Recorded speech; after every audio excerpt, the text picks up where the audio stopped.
Chevrolet Bel Air 6th generation, 1965 to 1970.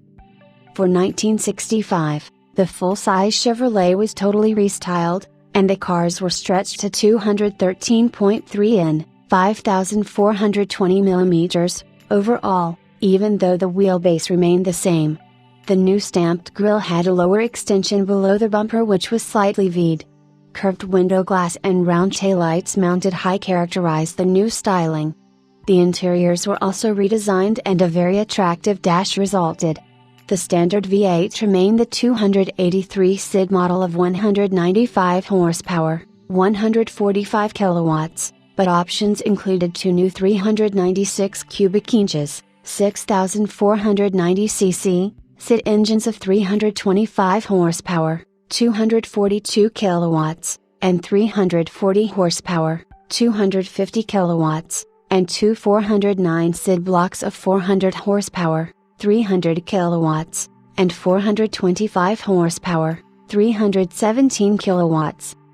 The Bel Air utilized a stainless steel belt and rocker molding, identifying signature on the rear fenders, a glove compartment light and power tailgate on 9-passenger wagons to distinguish itself from the lower-priced Biscayne series. For 1966, Chevrolet was in its second season of a totally new body change, so mild facelifting sufficed, including forward thrusting, blunted front fenders and a revised grille. At the rear, a break with the traditional round tail lamps took place. Bel Air and Biscayne featured dual rectangular lamps with backup lamps built in. Overall length was 213.2 in, 5,420 mm. The standard 6-cylinder engine this year was the larger 250 SID version of 155 horsepower, 116 kilowatts. New for the speed set was a 427 cubic inches, 7,000 cc, V8 of 390 horsepower, 290 kilowatts, or 425 horsepower, 317 kilowatts. Bel Air was readily distinguishable from Biscayne by its full-length body side molding and rear fender Bel Air signatures. All vinyl interiors were now standard on station wagons while cloth and vinyl trims continued on sedans. For 1967, full-sized Chevrolets featured a new body with bulging rear fenders, one of this year's styling trends, not necessarily appreciated by everyone. Bel Air 2 and 4-door sedans continued in addition to 6 and 9-passenger wagons. This year Bel Air featured triple taillights unlike Biscayne's dual units. Standard engines remained the same as the previous year. Optional engines were a 327 SID V8 of 275 horsepower, 205 kilowatts, the 396 SID V8 of 350 horsepower, 260 kilowatts, or the 427 SID V8 of 385 horsepower, 287 kilowatts, plus various speed packages. For 1968, the full-sized Chevrolets received some changes but were quite similar to the 1967 models, though they had grown 1 inch to 214.7 in, 5,450 mm.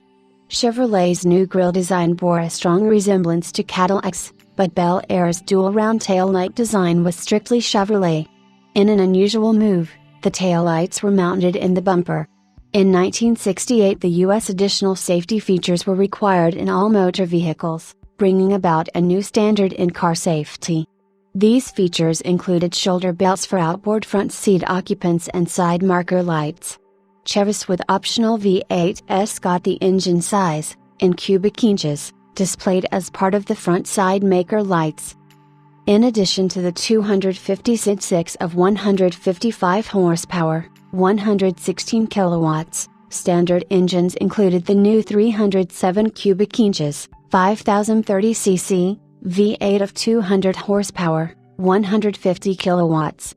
The Bel Air with the standard 256 was capable of a top speed of 90 miles per hour, 140 kilometers per hour, and 18.4 miles per gallon US, 12.8 liters/100 kilometers, 22.1 miles per gallon at cruising speeds.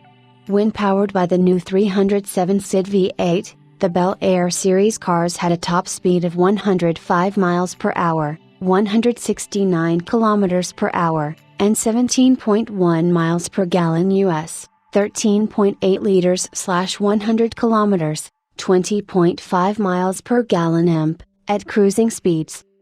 For the 1969 model year, the Bel Air was redesigned, with a new length, new fender and body lines, and a new front and back end, but continued using the basic 1965 chassis, inner body structure and even the roof lines of pillared 2 and 4-door sedans.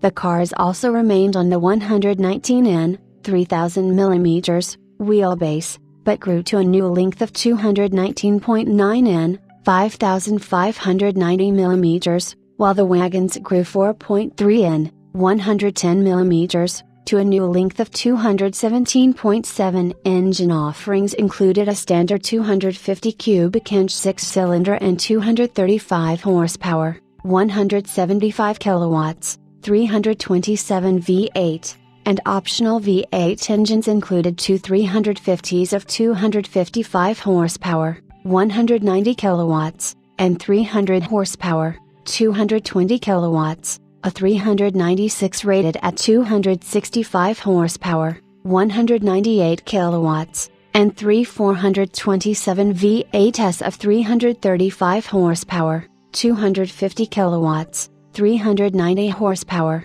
290 kilowatts, and 425 horsepower, 317 kilowatts. This was the final year for the Bel Air two-door sedan, and the Bel Air base station wagon was renamed Townsman, as part of a Chevrolet move to revert to the pre-1962 practice of using different nameplates on station wagons than other models. 3- and 4-speed manual transmissions were again offered, along with the 2-speed Powerglide automatic with a 6-cylinder, and 327 and 350 V8s, and the 3-speed Turbo Hydromatic, offered only with the big block V8s since its 1965 introduction, was now available with all engines. For 1970, the Chevrolet line was very little changed and regulated primarily to a new and very attractive front end. The standard 6 was still the 250 of 155 horsepower, 116 kilowatts. The standard V8 in full-size Chevrolets was now the 350 cubic inches, 5,700 cc, of 250 horsepower, 190 kilowatts. Optional V8 engines included a 300 horsepower, 220 kilowatts, 350 and 265 horsepower, 198 kilowatts, 400, with the top offering a 454 cubic inches, 7,440 cc, of 345 horsepower, 257 kilowatts. The Bel Air series was now a one-model 4-door sedan, while the station wagon was again sold under the Townsman nameplate.